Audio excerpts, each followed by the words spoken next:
साथ जुड़ गए हैं एक दिग्गज एक्सपर्ट और मार्केट के भारतीय में हमारे साथ हैं क्वेस्ट इन्वेस्टमेंट मैनेजर्स के CIO and portfolio manager Rakesh Vyas. Rakesh ji, बहुत शुक्रिया आपका समय देने के लिए। सर, स्वागत है आपके टीना और स्वदेश पर। राकेश सर, आपके हिसाब से अब बाजार के लिए जो अगला जो ट्रिगर होगा वो क्या होगा?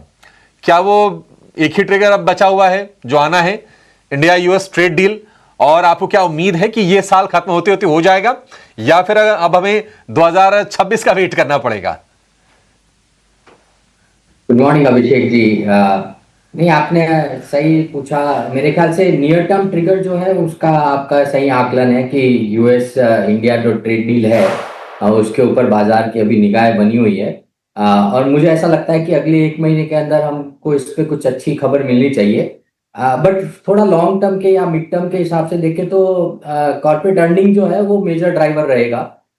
जो अभी आरबीआई ने 25 बेसिस से रेपो रेट कट किया है उसका एक नियर टर्म थोड़ा मार्जिनल नेगेटिव इम्पैक्ट है बैंक्स के लिए, बिकॉज उनको ये पास ऑन करना पड़ेगा। बट कैलेंडर ईयर 26 में मुझे लगता है कि हम लोग वापस नॉर्मलाइज अर्निंग ग्रोथ रेट पे पहुंचेंगे एज ए मार्केट, और वो मेरे ख्याल से मार्केट के लिए थोड़ा और बड़ा ट्रिगर होगा। दूसरा, यहाँ जो रुपी डेप्रिसिएशन हुआ है उसका कुछ बेनिफिट हमको कुछ सेक्टर्स में देखने को मिल रहा है। बट इसका ओवरऑल बेनिफिट हमारी कॉम्पिटिटिवनेस बढ़ने में होगा, और अगर यूएस डील के बाद हमारा ड्यूटी रिडक्शन होता है यूएस मार्केट्स के लिए, तो ये एक्सपोर्ट इंडस्ट्री के लिए और बड़ा फायदेमंद साबित होगा।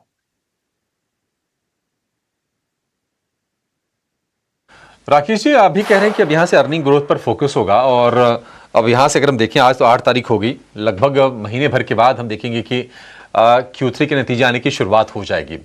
आपके हिसाब से किस तरह का सीजन होने वाला है Q3 का? और अगर मैं सेक्टर के हिसाब से पूछूं तो आप कहां पर खास नजर रखने की सलाह देंगे? ये देखिए, जो अभी तक के आकलन आए हैं उसके हिसाब से जो फेस्टिव सीजन है वो काफी अच्छा रहा है। तो उसमें जो कंज्यूमर डिस्क्रिशनरी सेक्टर है, ऑटोज हो गया, रिटेल हो गया, उसमें हमको लगता है थोड़ा बेटर ट्रैक्शन देखने को मिलेगा। दूसरा, कुछ हद तक जो ये 25 बेसिस पॉइंट का रेपो रेट रिडक्शन है इसका पास थ्रू जो है वो थोड़ा ग्रेजुअल तरीके से दिसंबर के पीरियड में होगा। बट मोर और लेस जो बैंक्स है, जो मेजर बैंक्स है, उनका निम यहाँ से स्टेबल हो चुका होगा थर्ड क्वार्टर में। तो ओवरऑल बेसिस पे वहाँ हमको ग्रोथ दिखेगी। और अगर हम क्रेडिट ग्रोथ की बात करें तो वो अब कंटिन्यूसली इंप्रूव हो रहा है, तो उससे बैंक्स की अर्निंग्स को भी बड़ा फायदा होगा। और जैसे मैंने बताया कि जो रिपीट एप्रिसिएशन है उसका कुछ हद तक फायदा हमको एक्सपोर्ट रिलेटेड सेक्टर्स के अंदर भी दिखेगा। तो ये सारे सेक्टर्स पे हमारी नजर होनी चाहिए। ओवर एंड अबाउट दैट मेरे ख्याल से capital markets as a space inflows continues to remain strong, तो वो एक और अच्छी बात है जो मार्केट को थोड़ा सपोर्ट देगी। नहीं नहीं, सही है। इन्फ्लोज अच्छे ही हैं, थोड़े बहुत इधर उधर तो होता है, अदरवाइज स्ट्रांग है। कैपिटल मार्केट के अलावा मैं आपसे राकेश जरा कैपिटल गुड्स वाले शेयरों को लेकर भी व्यू जानना चाहूंगा, क्योंकि कैपिटल गुड्स हो गया, पावर, इंफ्रा, रेलवे, अब धीरे धीरे फोकस बजट पर भी शिफ्ट होना शुरू हो जाएगा। 2 महीने से भी कम का समय रह गया है। आप जरा बताएंगे सर कि ये स्पेस आपको कैसा लग रहा है, क्योंकि केपेक्स थोड़ा सा पिकअप करने के संकेत तो आ रहे हैं। क्या आपको लगता है कि इन एरियाज में थोड़े से फंड्स को ज्यादा डिप्लॉय कर सकते हैं अगर हम स्टॉक्स की बात करें तो? जी देखिए, इसमें भी हमको थोड़ा बारीकी से देखना पड़ेगा हर इंडिविजुअल सेक्टर को। मेरे हिसाब से रोड और रेल में मुझे लगता है इन्वेस्टमेंट काफी हाई लेवल तक ऑलरेडी पहुंच चुका है, तो वहां पर बहुत बड़े ग्रोथ की उम्मीद नहीं करनी चाहिए।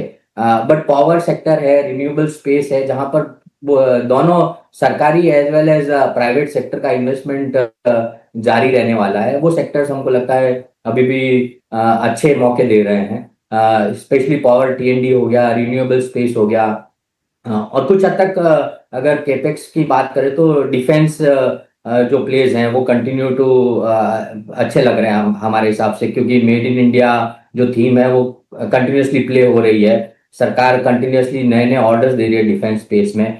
तो ये 2-3 स्पेस है जहां हमको थोड़ा ज्यादा ट्रैक्शन दिख रहा है। रेल और रोड मेरे हिसाब से अभी फिलहाल के लिए थोड़ा अवॉइड कर सकते हैं। हालांकि कुछ स्पेस में जो स्टॉक्स है उनके वैल्यूएशन काफी करेक्ट हो चुके हैं, तो सेलेक्टिवली कहीं अपॉर्चुनिटी मिलेगी, बट एज ए थीम मेरे हिसाब से थोड़ा वेट कर सकता है।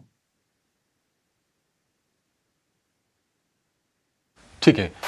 राकेश सर, यूएस में एक बड़ा ट्रिगर सामने खड़ा है। 10 तारीख को वहां पर यूएस फेड की पॉलिसी आएगी और इस चीज को लेकर कंसेंसस बन गया है कि हाँ, दरें घट जाएंगी। 88% एक्सपेक्टेशन है रेट कट को लेकर। तो क्या अगर रेट कट होता है तो आपको लगता है कि एफआईज के फ्लोज के लिहाज से ये क्रूशियल होगा? क्योंकि एफआईज भारत से अभी नाराज ही चल रहे हैं। लगातार 7 सत्र के फिर से देखने की कैश बिकवाली हो गई है। एफआईज कब लौटेंगे? ट्रिगर क्या बनेगा आपके हिसाब से? ये मेरे हिसाब से सबसे मेन ट्रिगर एफआईआई का वापस इंडिया में री इन्वेस्टमेंट का है, वो अर्निंग है। अगर आप देखेंगे जो आपने आंकड़े बताए हैं, पिछले 6-7 क्वार्टर से एफआईआई का जो कंटिन्यूअस आउटफ्लो है, वो मोर और लेस जो हमारी अर्निंग ग्रोथ ट्रेजेक्टरी उससे कोरिलेटेड है। हम उतनी तेजी से ग्रो नहीं कर जिस तेजी से हम पहले ग्रो कर रहे थे कॉर्पोरेट अर्निंग्स के को लेकर। तो मेरे ख्याल से एफआई ज्यादातर या तो ग्रोथ देखते हैं या वैल्यूएशन पे कॉल लेते हैं। हम चूंकि अर्निंग ग्रोथ हमारा स्लो डाउन हो रहा था और कुछ दूसरे मार्केट थे जहां या तो अर्निंग ग्रोथ ज्यादा था ग्लोबली या फिर वैल्यूएशन हमसे ज्यादा अट्रैक्टिव थे, इसलिए पैसा काफी इंडिया से निकल के उन जोग्राफीज पे गया है। बट जैसा कि मैंने बताया, कैलेंडर 26 में जैसे ही हम नॉर्मलाइज अर्निंग की तरफ आएंगे, जो कि 12 से 14% का एक्सपेक्टेशन है हमारा, एफआई का इनफ्लो आना शुरू होना चाहिए। बट मेरे ख्याल से वो अभी भी 1-2 क्वार्टर दूर है।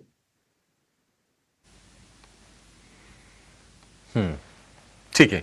एक और प्रश्न होता है सर निवेशकों के सामने, क्योंकि हम देख रहे हैं कि बाजार तो अब ऑल टाइम हाई बना ही चुके हैं। अब उस पर जाकर टिकने की कोशिश कर रहे हैं। चरनी भी होती है। मान लीजिए कोई नया निवेशक हो, उसको या फिर स्टॉक का रूट लेना हो या फिर म्यूचुअल फंड का, जो भी हो, तो आपके हिसाब से चेकलिस्ट क्या होनी चाहिए? क्या देखना चाहिए? किसी फंड में क्या देखे और किसी स्टॉक में क्या देखे? किन पैरामीटर्स पर अपना सिलेक्शन करना है?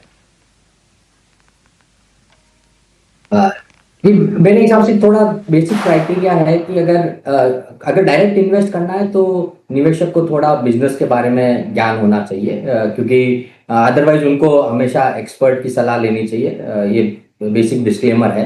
बट उससे भी बड़ी बात है कि किस तरह से वो बिजनेस यहाँ से आउटलुक दे रहा है, किस तरह का ग्रोथ दिखा रहा है, उसके ऊपर काफी डिपेंड करता है। और जैसा कि मैंने बोला कि अगर हमको ऐसा लग रहा है कि यहाँ से अर्निंग ट्रेजेक्टरी काफी स्ट्रांग होने वाला है और जो प्राइस टू अर्निंग मल्टीपल है जो हम कंटिन्यूसली देख रहे हैं कि मॉडरेट हो चुका है काफी केसेस में, वहां पे अगर अट्रैक्टिवनेस ज्यादा दिखती है, तो one can take that call कि he can invest in those sectors.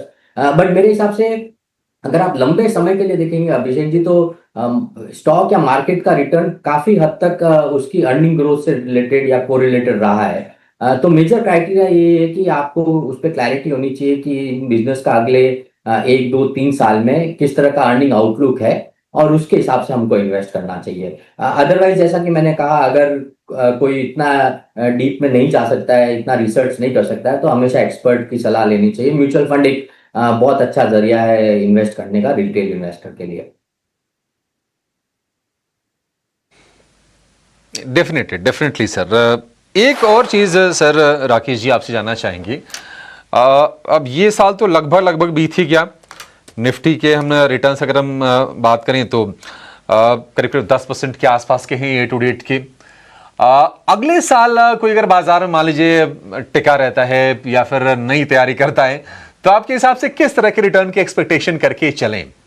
क्या वो जमाने बीत गए जब 30%, 35%, 25% की ग्रोथ हम देखते थे? क्योंकि बाजार भी मेच्योर हो गया है, इन्वेस्टर भी पहले से ज्यादा मेच्योरिटी वाले आ गए हैं। आपकी राय क्या है इसको लेकर? बिल्कुल सही है आपका पॉइंट है अभिषेक जी। मेरे हिसाब से अगर हम अगले 1-2 साल की बात करें तो मोर और लेस 14-15% का रिटर्न एक्सपेक्टेशन जो है CAGR बेसिस पे, वो मेरे हिसाब से काफी रीजनेबल है। उसका रीजन जैसा मैंने आपको बताया कि अगर हम कॉर्पोरेट अर्निंग जो है वो 12 से 14% के करीब का एक्सपेक्ट कर रहे हैं, तो मार्केट मोर और लेस उसी के हिसाब से रिटर्न प्रोफाइल देता है। कुछ थोड़ा बहुत री रेटिंग हो सकता है, जैसा मैंने बताया, अगर एफआईआई का इनफ्लो शुरू हो जाए, तो मार्केट आज की तारीख में हिस्टोरिक पी मल्टीपल पे कुछ महंगा नहीं है, वो मोर और लेस सेम रेंज में है। तो उसके हिसाब से मुझे ऐसा लग रहा है कि यहाँ पर थोड़ा एक डेल्टा मिल सकता है 1-2% का। बट अभिषेक जी 25%, 20%, 30% वाला मार्केट और मोर और लेस अर्निंग ग्रोथ को लेकर ही स्पैन आउट हो रहा था। मेरे ख्याल से अभी वो समय थोड़ा पीछे रह चुका है। यहाँ से नॉर्मलाइज 14 से 15% का मार्केट रिटर्न एक्सपेक्टेशन अच्छा एक्सपेक्टेशन है। नहीं, बढ़िया है सर। 14-15% का भी काफ़ी अच्छा है अगर आप तुलना करें अन्य सेट क्लासेस से। रियल एस्टेट में जो रिटर्न जो लंबे चौड़े मिल रहे थे ना 2022 के बाद उस पर ब्रेक लगा हुआ है। एफडी के रिटर्न्स आपको पता है 5%, 6%। तो उस हिसाब से अगर देखेंगे अगर 15% अगर मिल जाए तो फिर इससे अच्छा क्या चाहिए। बहुत शुक्रिया सर आज समय देने के लिए और विस्तार से तमाम मुद्दों पर हमसे बातचीत करने के लिए और अपने बहुत ही क्रिस्टल क्लियर बेशकीमती व्यूज़ देने के लिए।